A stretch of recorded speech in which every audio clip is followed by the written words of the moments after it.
Hello everyone, welcome to AJZ Studios. If it's your first time viewing the channel, thank you for checking it out. If you are one of my subscribers, I really appreciate your viewership and just enjoying the content that I've been providing you guys, especially lately with all my videos from the moments and matches from last week's Monday Night Raw debut on Netflix at the Intuit Dome in Inglewood.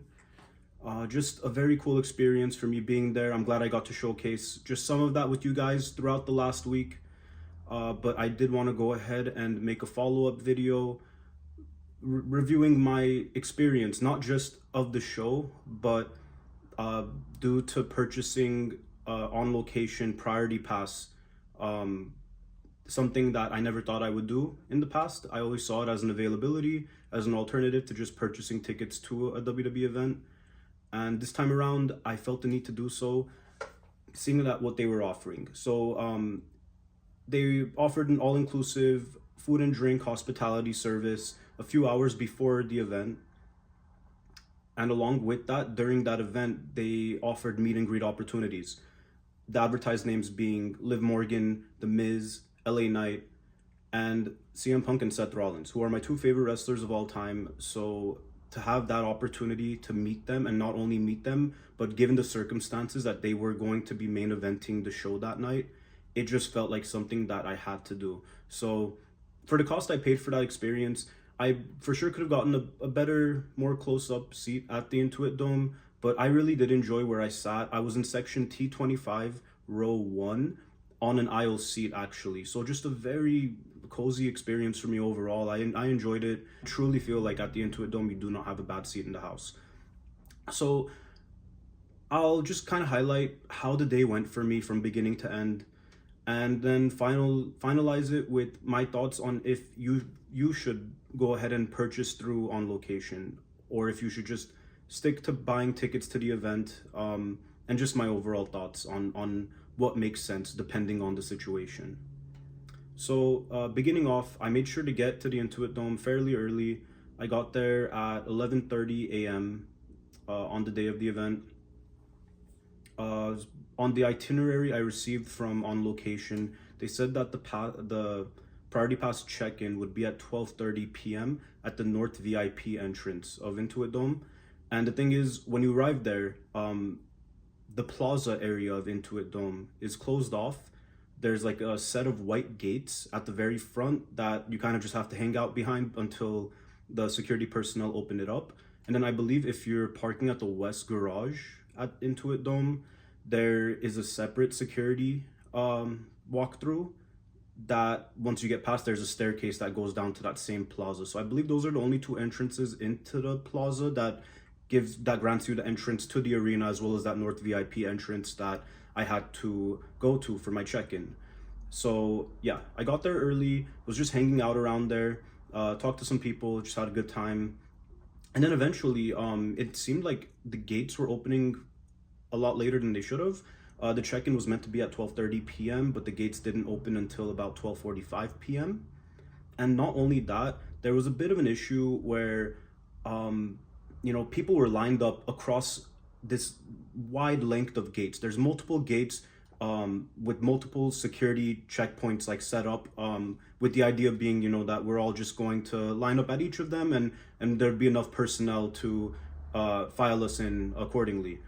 And yeah, I mean, I talked to some of the security members just before the gates would open, just following up with them, seeing when are you guys planning on opening, and they made it seem like they'll be opening soon. It took a little bit longer than that. The only issue being that they only opened up the rightmost gate. I was lined up 2 gates to the left, at the very front, with people lined up behind me, and every other gate had a line pretty much formed. So that gate opens up. I'm trying to communicate with the security workers to, figure out like, hey, are you guys going to open the remaining gates? We've all been waiting longer, if not like, that it was just a bit of a concern. They didn't seem like they were going to open it or open the remaining gates. I eventually merged in to the line at the rightmost side, just telling the people in line, or just the person I was kind of getting in front of, just letting them know the situation, telling him I wasn't trying to cut. It was just, we'd been waiting here for pretty much as long as anyone else. I was with someone that was there since 8 a.m. So it was just very unfortunate that we weren't being granted entry, and essentially, like the line was very long on that rightmost gate. So people were lining up on that rightmost gate, but that wasn't communicated to us at all. One of the security members, stops me, tells me, you can't cut. You're gonna have to go to the back of the line. I explained to him, like, I've been waiting here for over an hour. We'd been here before everyone else was. No one told us that this line was the only one that was going to be granted entry. He asked me to show him my email, to show him that I had the priority pass. Showed him the email. He told me, yeah, like, this line is only for priority pass entry. The general admission, if you just have a regular ticket to the show, the gate's going to open up later on for them. But the thing is, he lied to me and told me, I told everyone that this rightmost gate was the only one that will be opening up right now, and that they had to line up. He didn't do anything of the sort, and if he did, it was him or his colleague, whoever was instructed to notify, told a small number of people, and maybe the ones that were already on that side, but because I hadn't heard anything. So just a frustrating experience. I eventually didn't want to escalate the situation. I stepped back a little. I didn't go all the way to the back of the line because it was a very long line at that point. I didn't want to go. I didn't want to go all the way to the back, considering how long I'd been waiting and that I was going to be late for my check-in as well. So I stepped back a bit, merged into the line, spoke to the people in line at that point, and told them the situation. They were really cool about it. I really appreciate that from them. I don't like cutting a line, but like, given the situation and like trying to plan ahead to make sure that everything was good, and for the security to just not take that seriously, or to not really be communicative, was very unfortunate. So only negative experience of the day for me personally, and it was at the very beginning. So just brushed it aside. Eventually spoke to one of the security guards once I actually got inside the plaza, and just cleared up, like, the situation. He was cool. One of them didn't really get to follow up with. He kind of left me on a negative note, but it is what it is. Just moved on from there. The plaza looked really packed up with things to do.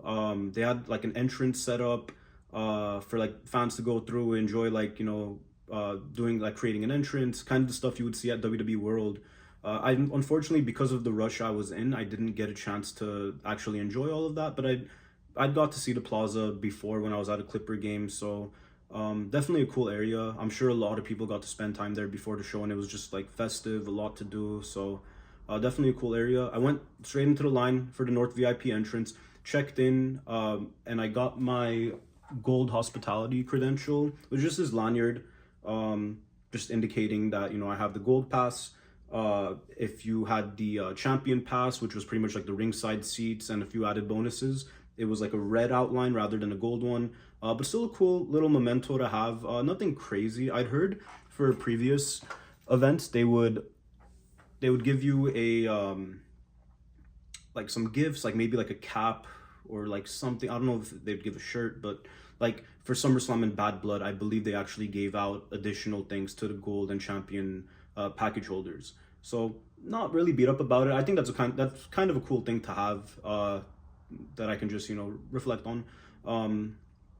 So yeah, I check in, got the credential, did the Face ID scan to get into the arena, because I set that up through the app previously when I had gone to the Clipper game.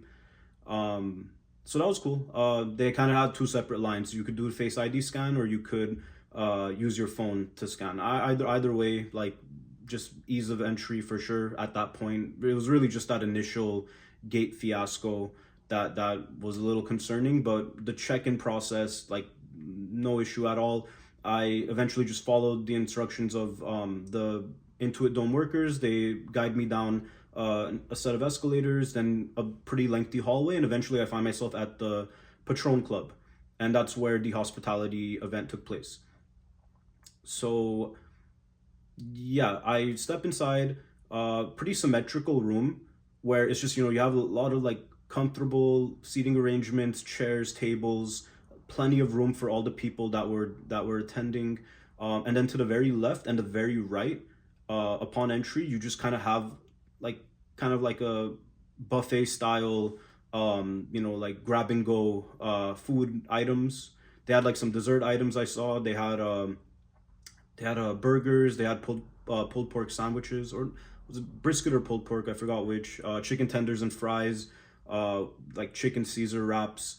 I saw they had like a chicken pot pie with chorizo, which was pretty good. They had tacos. So nothing too crazy, but like pretty good quality food. Nothing like over the top. But like it is nice to just kind of have like free food, different options to enjoy. Same with the bar, because once you get past that area, you just kind of have a very long bar at the end of the room, pretty much extending the whole length from one side to the other. And yeah, they had a lot of cool options, whiskey options, tequila, beers. They even had Stone Cold's Broken Skull IPA. They had Hulk Hogan's Real American beer that he was plugging away for on the Raw event itself. So yeah, you had that, and then to the very left of the bar and the very right of the bar, you had backdrops set up with like little ropes for lines to form. So that would be where the actual meet and greets would be taking place. So I arrived, given the situation of just like the check-in being a little later than expected, I arrived around 1:10, just kind of hung out with some people, grabbed some food, some drinks, chilled a bit, and then one of the on-location workers makes an announcement on the microphone saying that the first superstar will be appearing at the right side backdrop area. So went immediately, got in the line, wasn't sure who it was going to be, but I was one of the first ones in that line, so that was pretty exciting. And ended up being LA Knight. So wasn't sure if Punk and Rollins were coming out first, but I just knew that those two were the priority for me. But I wasn't gonna like leave that line. I was pretty close up, so for sure was just gonna go through with meeting LA Knight. And then yeah, just cool experience overall meeting him. I didn't really have too much to say to him. Just told him I'm a big fan of his work. Took a photo with him, and yeah, nothing too crazy with him. But met him. Following that, I just lined up to get into the left side line, which was slowly building up. And that one, Miz and Maryse had arrived. Similarly, so LA Knight showed up to the right side. Then after about 10 minutes or so, the on-location worker made a microphone announcement that another superstar would be arriving to the left side.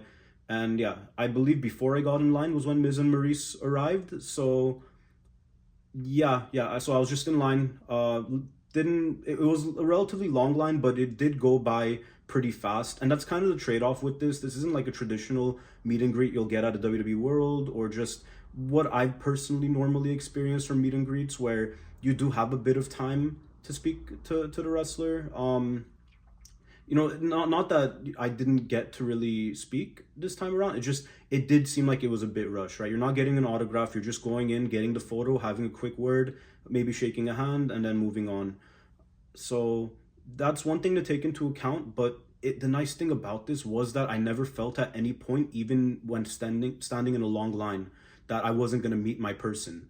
That it was for sure it was essentially guaranteed because of how well they were moving the lines along. So that's an upside to it, because there's been, previous experiences I've seen at WrestleMania Access, or even SummerSlam Access when they used to run those in Los Angeles, of, waiting for a long time to meet someone, but then at the last moment they switch out with someone, and it ends up being not who you wanted to meet. So thankfully didn't run into that at all. This was very well organized. So yeah, went in, met Miz. He brought Maryse along too, which was cool. She wasn't advertised. So I'd met Miz previously at WrestleMania 31 weekend in San Jose. Hadn't met Maryse before, so it was a cool moment. Didn't really say much to them either, just hello, pleasure to meet you. And yeah, went on my way from there. Then I proceeded to get into the line for the right side, the right side again, that I had met LA Knight at. So I was kind of just moving back and forth. It kind of seemed like the flow to go by, just because Knight appeared at the right side initially, then shortly after Miz and Maryse came. So he's gonna eventually file out with someone else coming in, and likewise with Miz and Maryse. So I was just kind of trying to flow with that. So I get in that line. and it's a very long line at that point. It pretty much extends like all the way across the bar to where almost to where Miz and Maryse's backdrop area was. So it was a long line for sure. But again, no concern over potentially meeting this person. Whoever it ended up being, I was hoping it was Punk or Rollins. And then, yeah, again, on location worker announces someone's coming to the right side. And I actually spoke to some of the on location workers just to see if they had any insight on exactly who's coming and if they could let me know ahead of time. But they either they didn't know actually, or they just couldn't tell me, which I totally respect. But yeah, they said they had no idea. And then eventually the next person comes into the right side, ends up being Seth Rollins, which I'm really excited about. I'd met him previously at WrestleMania 33 weekend in Orlando. So, you know, just so much time has passed since then. Like, his legacy has just grown so much in the WWE that it was definitely cool to meet him a second time after 8 years now. And yeah, line went by fairly quick. Went up, shook his hand, told him he's my favorite wrestler of all time, and he was kind of taken aback and told me all time that's a really long time. And my response was just, you know, yeah, no, it is. And like I wish I could have said more. Again, like, I felt kind of rushed in that I didn't want to take away too much time from the people behind me, but also not that I didn't feel entitled to have my moment with them. It's just there's so much I have to say to him that I cannot compress a lot of it into the amount of time I had. And it was really hard to pick and choose. So I told him, this match tonight means the world to me. You and Punk are my two favorites of all time. So to really to meet you both here and to experience this means a lot to me. And he told me, I won't let you down. So, you know, that was cool. That had me hyped up for the match that was to come in a few hours. So that was the message from Rollins to me. I won't let you down.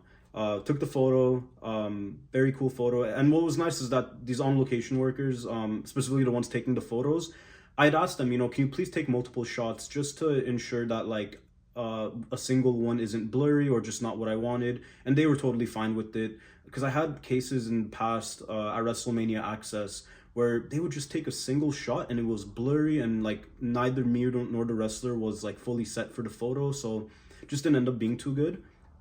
But yeah, thankfully got great photos out of it, so I appreciate them actually, you know, being caring about the experience.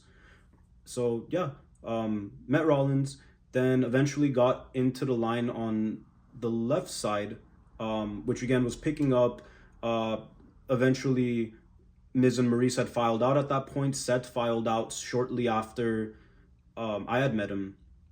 So they're empty for a brief moment. There's people lined up on the left side, people lined up on the right side, and we're all kind of just like hoping, you know, we're getting the person that we're waiting in line for. I had spoken to a few people in the lines with me and just kind of built good relationships with them. And I kind of made like, we kind of came up with an idea that I would leave the line facing the left side meet and greet area to go back into the line that I was just in to meet Seth Rollins.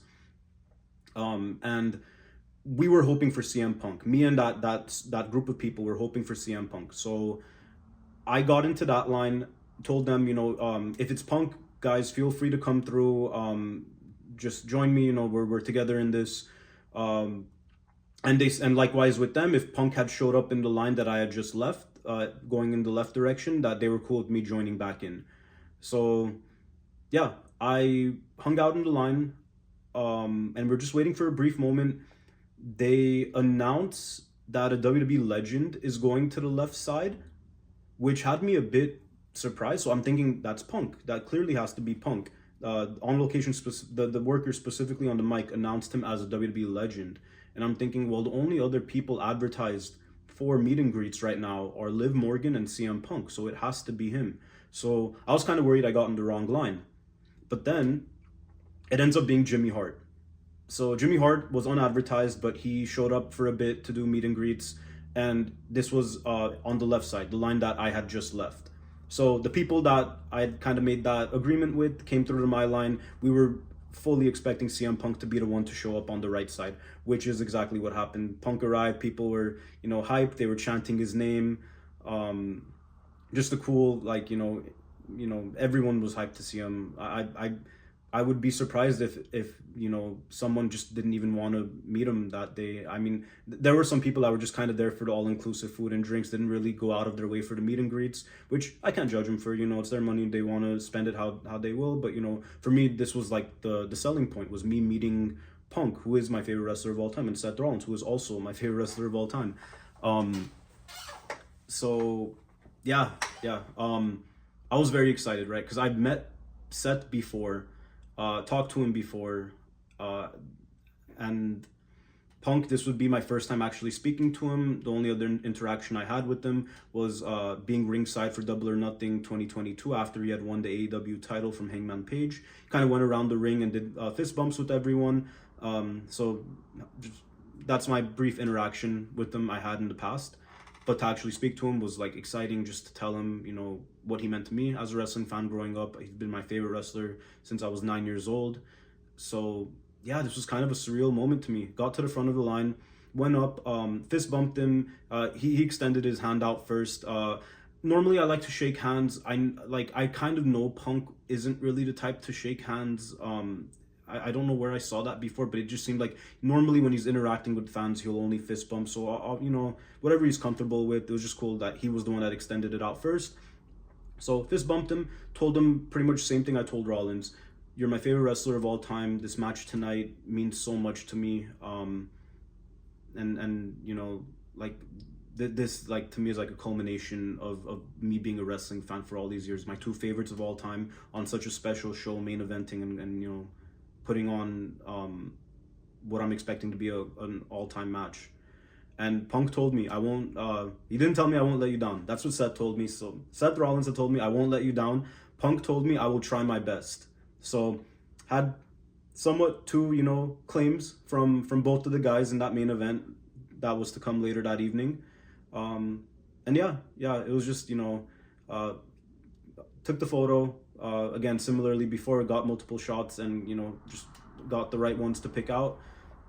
And yeah, positive experience overall. I mean, look, for me, it was, I have so much more I could tell Seth and Punk. If I had more time, if we could like hang out over a cup of coffee, I could have like an hour of just, you know, like talking about, you know, like my time being a fan of theirs and you know, being at certain moments in their history, being at, you know, Punk's TLC match with Jeff Hardy in 2009, his match with Brock in 2013, his first AEW title win, which was kind of like, after that moment, everything went downhill in his run with AEW.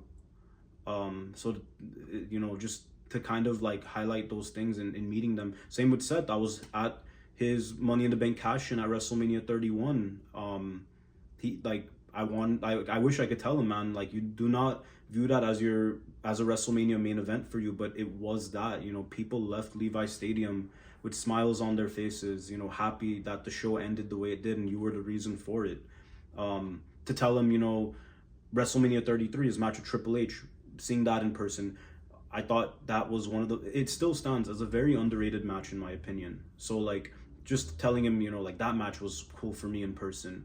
WrestleMania 40, the absolute craziness of like him dealing with his back issues, his knee issues, and still going on to produce a 40+ minute main event tag team match on night one, and then have that 10-minute, you know, just all out finisher fest with Drew McIntyre to open up Sunday, and then obviously playing a role in, you know, Roman's pride getting the best of him and eventually losing the title to Cody in the main event of Sunday. You know, like, Seth's the MVP of WrestleMania 40. So like, you know, it's like all these things that like I would love to talk to them about, but you don't have that time. And you know, as long as I can let them both know what this day itself meant to me, and to get those responses from them, I feel like that was valuable. You know, it's just how it is. I'd met someone in the line that, well, actually, after meeting Punk, I had gone to the bar and I was just talking to this guy. He had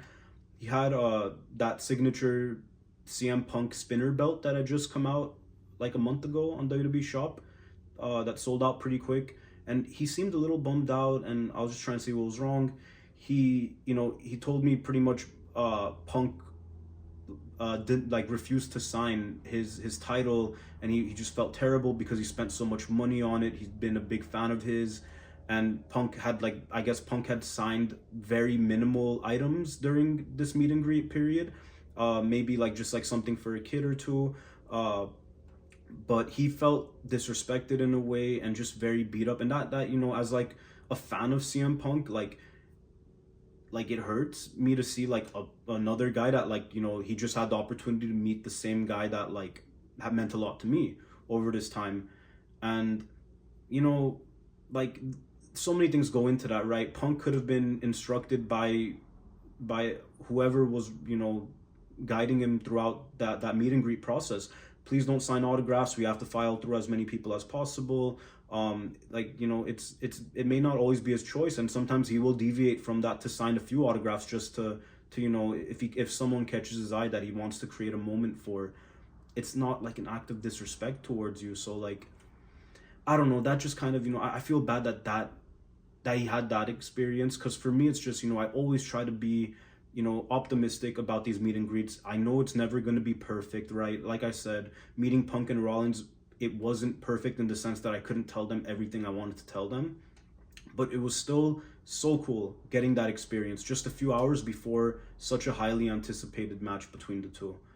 So that, you know, that guy told me he didn't even want to go to the show anymore. He was debating on just leaving, and I hope he didn't. I hope he stuck around, and I really hope his heart softened up to the situation, because, you know, he got to do something that not a lot of people like that are fans of WWE can say, and that's meeting Punk and getting that interaction with them. So just my 2 cents on it, guys. You know, if you are attending these events and you are attending meet and greets, you know, these guys are performers, these guys are human beings.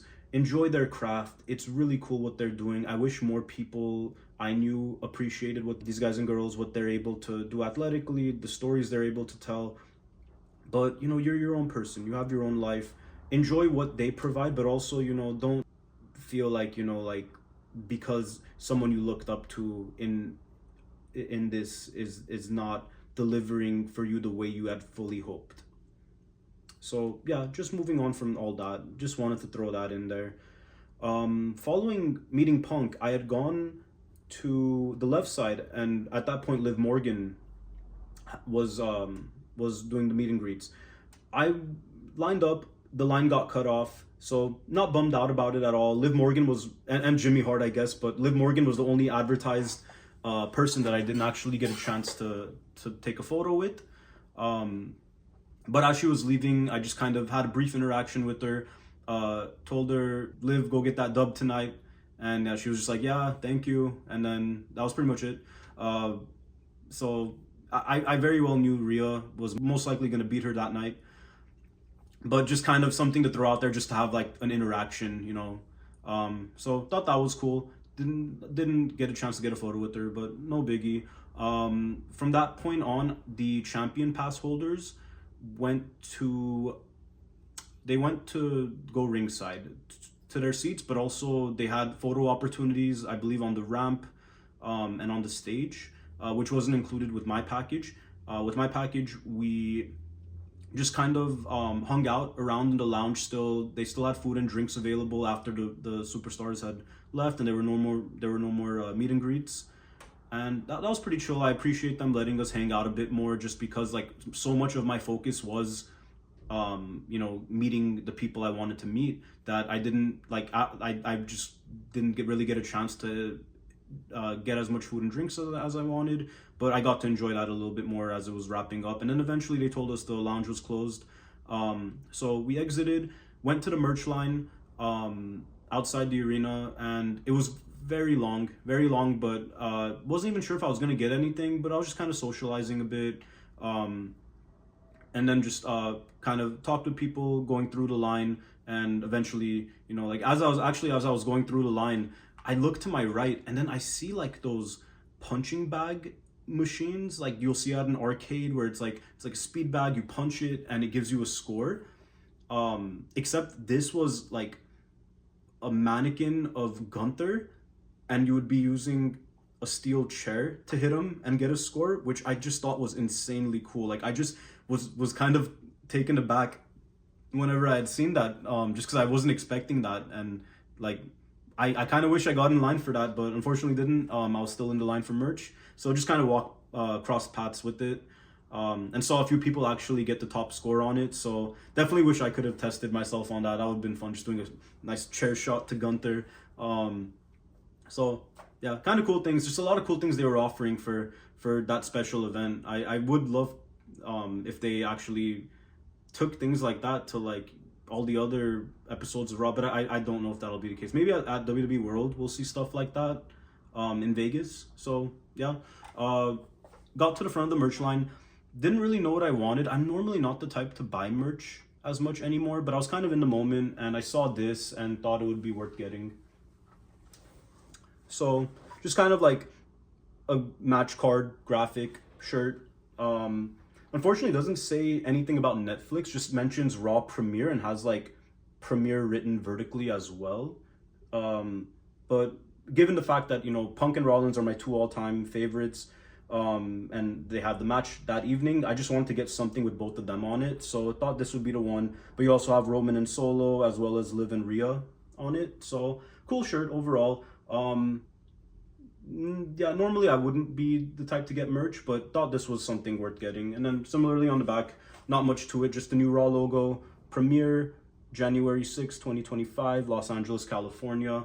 So yeah, just you know, because I waited through that entire line not really knowing if I was gonna buy anything, so I thought, you know, I'm already at the front, might as well buy it. And yeah, went ahead and got it. Following that, went to my seat. Again, really satisfied with my seat. Definitely wished I could have gotten floor level, but you know, there are some cons to sitting floor level. Like you may, just because of your like angle of the ring and not really being elevated, the viewpoints might not be perfect for certain things occurring, whether that be like, you know, like outside the ring spots or just, you know, it's great to be up close, and I've done it several times for the live events I've gone to, but I thought my seat was fine because, you know, for every match I was into it. I got to like, you know, just make out everything that was going on just from a higher view, and yeah, you know, it was totally fine. Really, at the Intuit Dome, anywhere you sit, it's a quality seat. I would definitely say if you are sitting on the terrace level, try to be in the first several rows just to not be too far back. But yeah, my only other experience was sitting at the Halo Loft seats, which are literally just a tier below the terrace level. So definitely for future events, especially WWE events at Intuit Dome, which I would expect WWE to continue to go back to the Intuit Dome after this, just knowing how much they enjoyed using the technology in that arena for the event. I'll for sure aim to get, you know, floor seats or just something a little bit closer, just because I don't know if I will for sure do an on-location package next time around, so I can definitely allocate more of the money I'm willing to spend towards actual, you know, seats and where I actually want to sit. So yeah, got to my seats just in time for, you know, like 5 minutes before the show started, and I see like they have like curtains set up around the ring, each side of the ring, like kind of similar to how if you've been to a Laker game, I don't know if they still do it this way, but they kind of had like curtains like hanging down from the jumbotron, from the like rafters essentially, showcasing like a video, an intro video, and then they would eventually drop that curtain before having the starting lineup show up. So this was kind of like that, and I'm just like, my like initial idea was like, oh, okay, Triple H is for sure going to appear in the ring once these curtains drop, which is exactly what happened.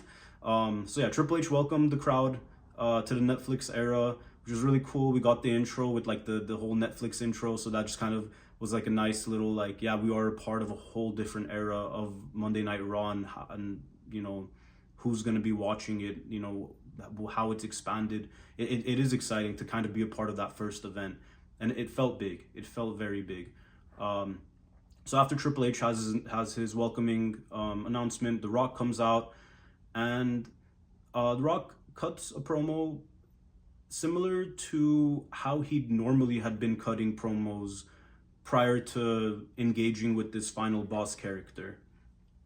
And I don't know how to feel about that. I don't know if he was just doing that for the moment to, be appealing to the Netflix executives or, casuals that may just be tuning in for the first time and don't want to see The Rock portray a heel or, whatever the final boss was last year.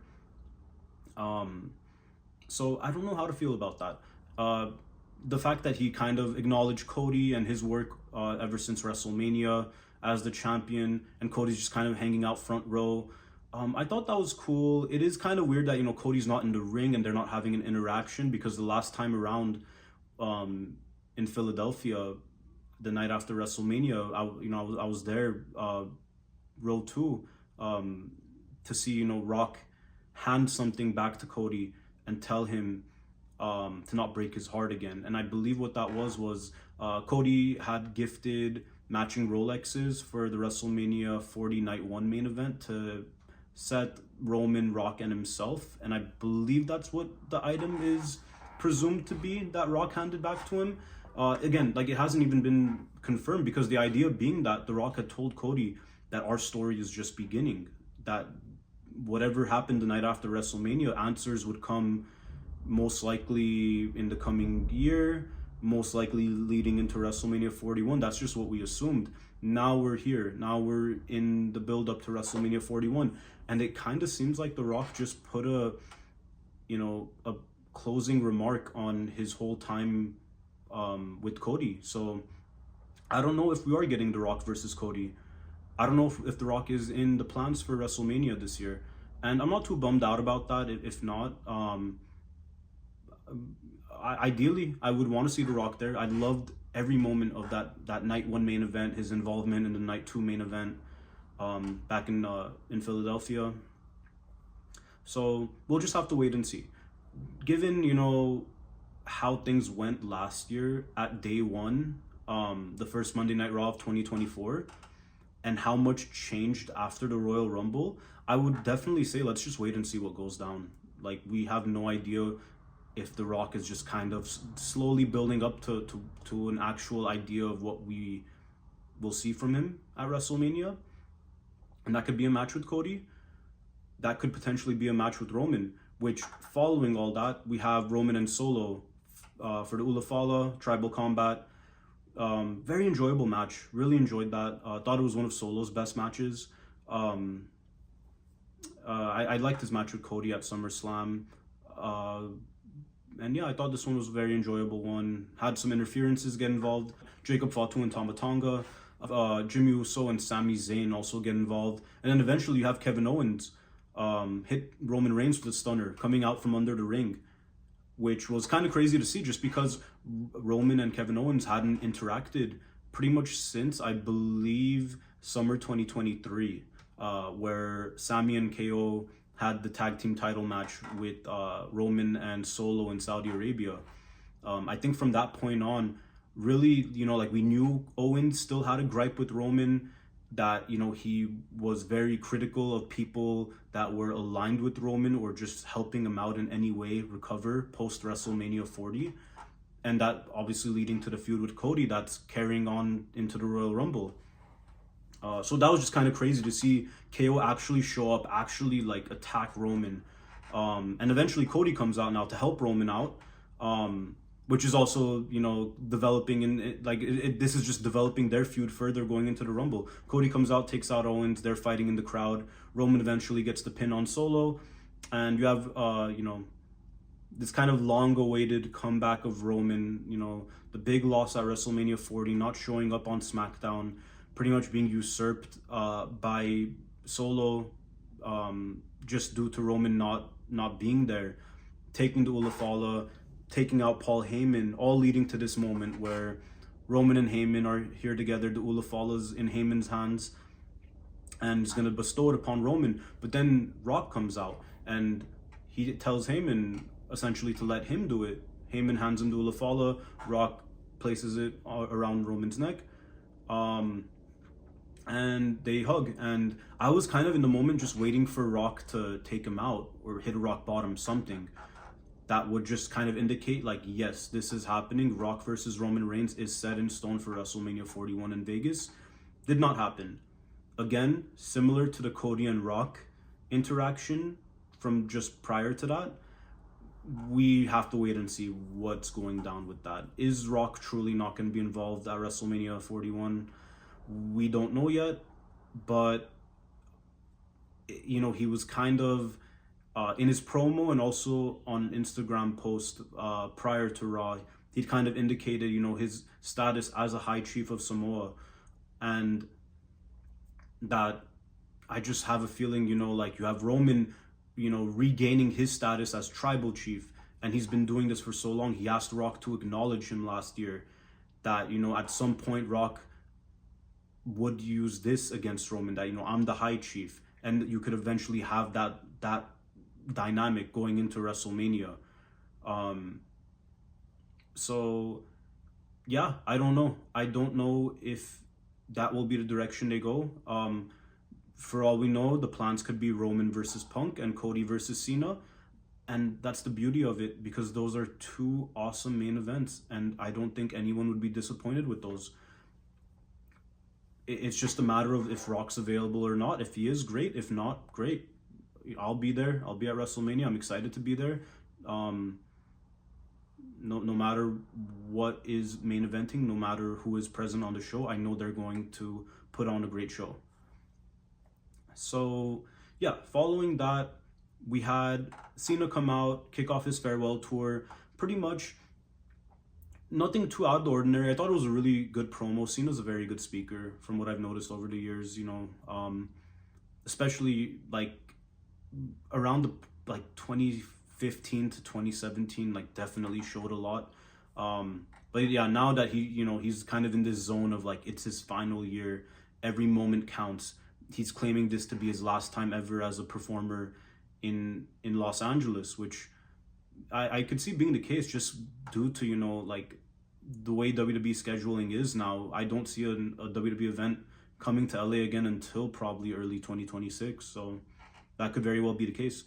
But yeah, Cena essentially made it seem like, you know, he's not entitled to a world title match. He's not sure if this run will really lead to him breaking the record, becoming a 17-time champion.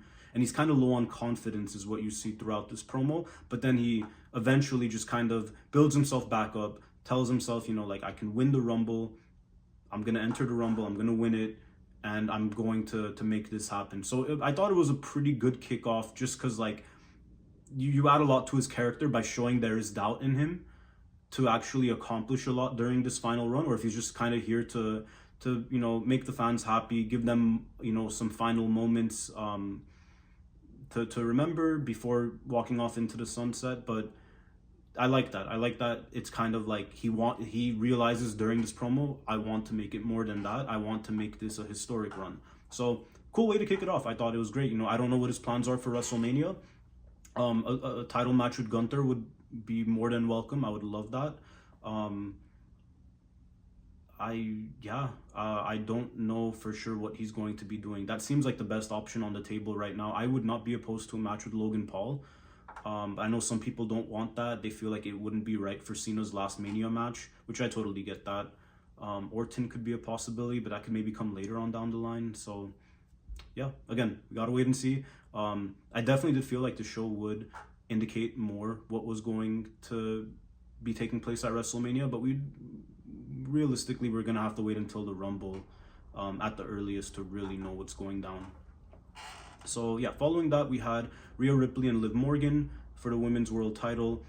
Just as expected, Rhea got the win, won the title back. So kind of cool that I was there at just like across the street at SoFi Stadium for WrestleMania 39 to see Rhea win the SmackDown Women's Championship, which eventually became the Women's World Championship that she had to relinquish due to injury a year after that. Which I was at the Raw after Mania where Liv attacked her, and that's kind of where that whole story between Liv and Rhea kicked off. To only now come back to LA at the start of 2025 and win that Women's World Championship from Liv. Kind of cool, full circle moment in a way. And yeah, you know, I'm glad that they've wrapped up this story. I think Liv, Judgment Day, they can definitely go in a different direction leading up to WrestleMania, and similarly with Rhea. I definitely have some ideas of who can be a good contender for her for the women's world title.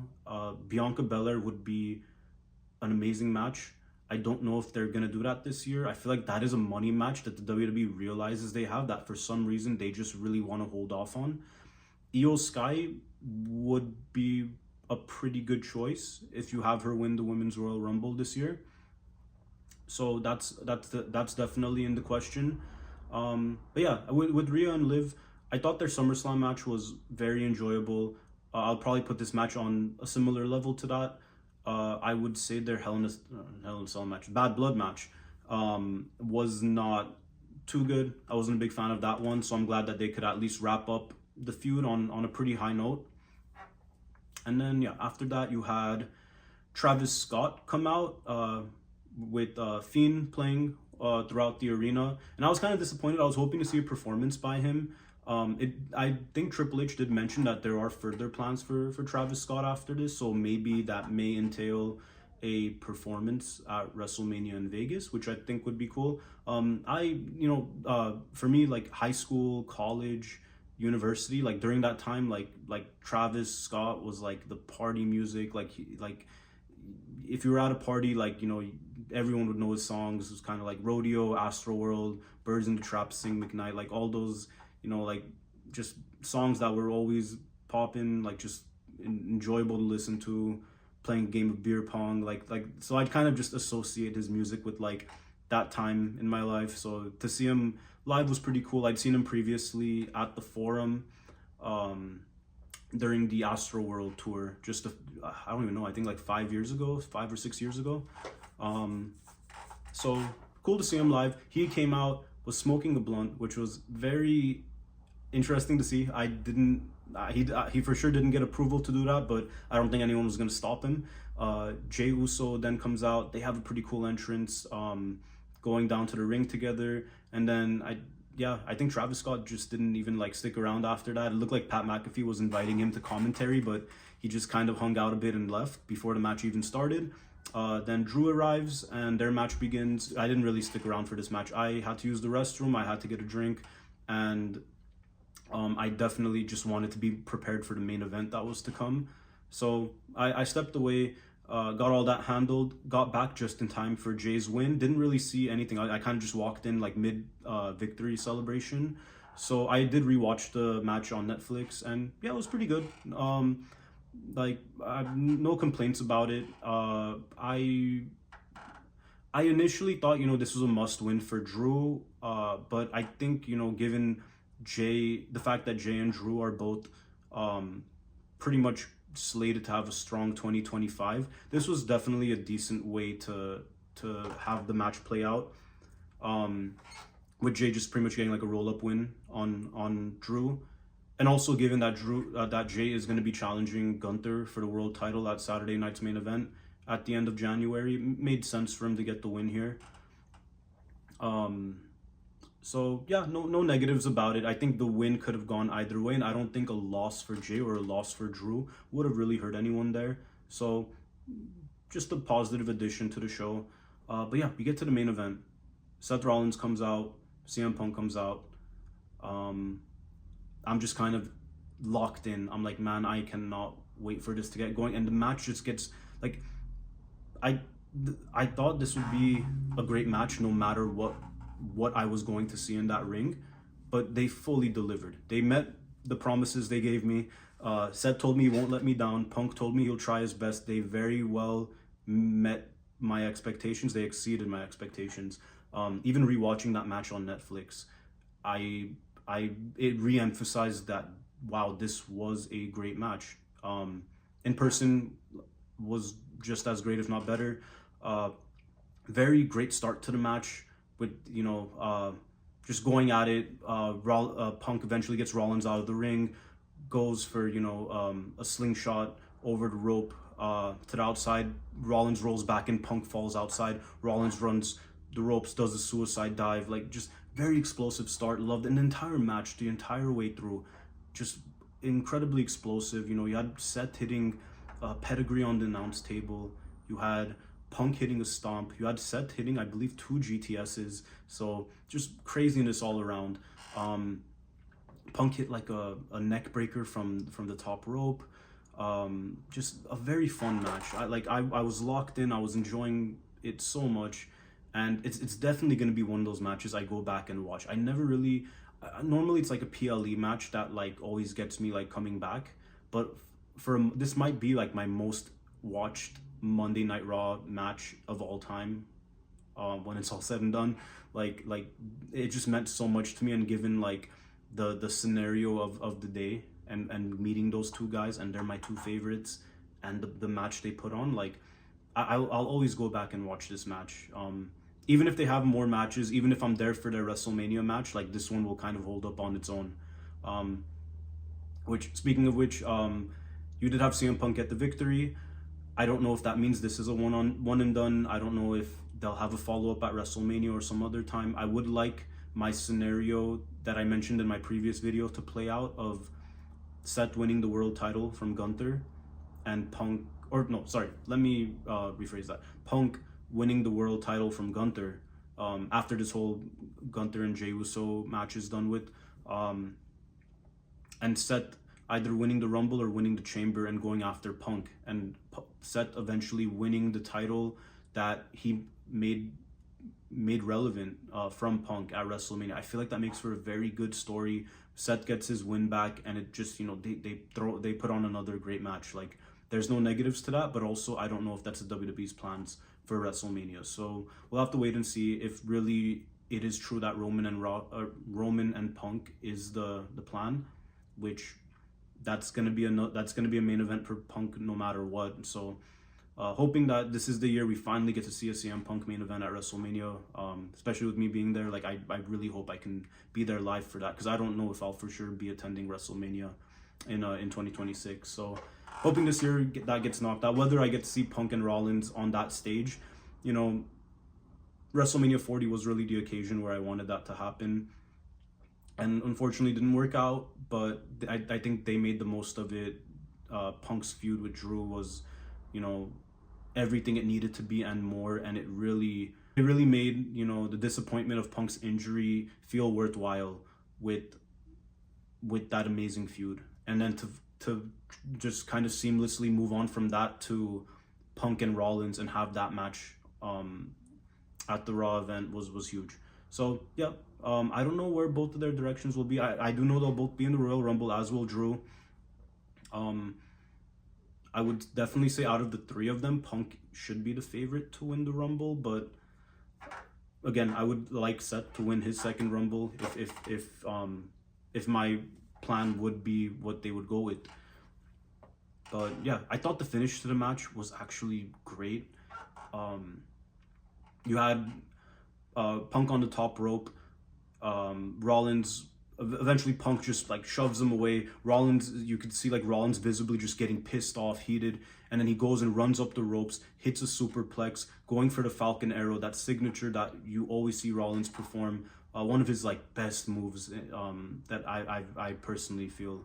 I watch every time I watch him. It's always something that I love to see.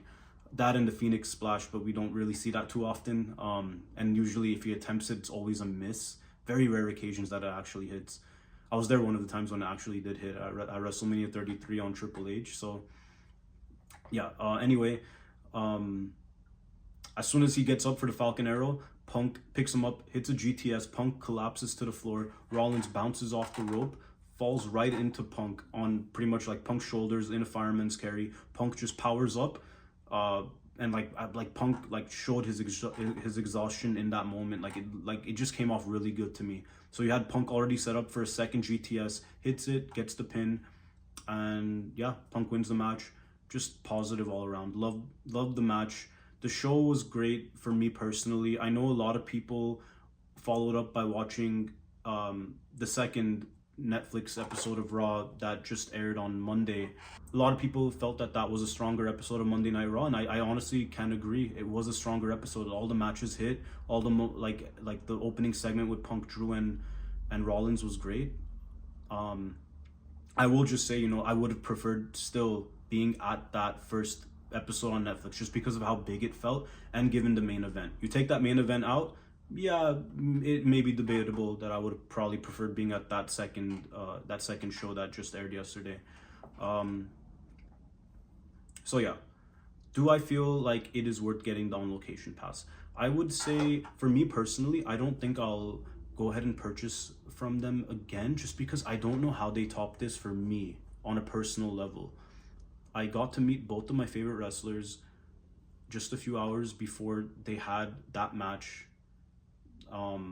Just, you know, and the thing is, like, when these went on sale in November and I purchased them, like, I got they were both advertised for the meet and greet portion of the hospitality, but I don't think they or WWE even at the moment was certain on if they were going to hold off that match for WrestleMania. So it kind of seemed like the on location package just promised a lot more than what they normally would, because from all I've seen in the past, they never really had like two top main eventers appearing at the same hospitality event, at least from what I've seen, unless it was like getting like a very expensive WrestleMania package or something like that.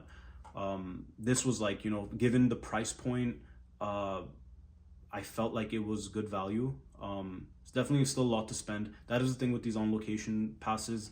The base price of them is usually going to be at least $600. So it just depends how you feel. You have to kind of determine, you know, are you going to eat and drink a lot of food, and you know, if you want alcohol, like all that's available for, you know, whether it's before the event. I think for some events they'll actually have during the event inside suites, they'll actually serve food and drinks, which I think is pretty cool.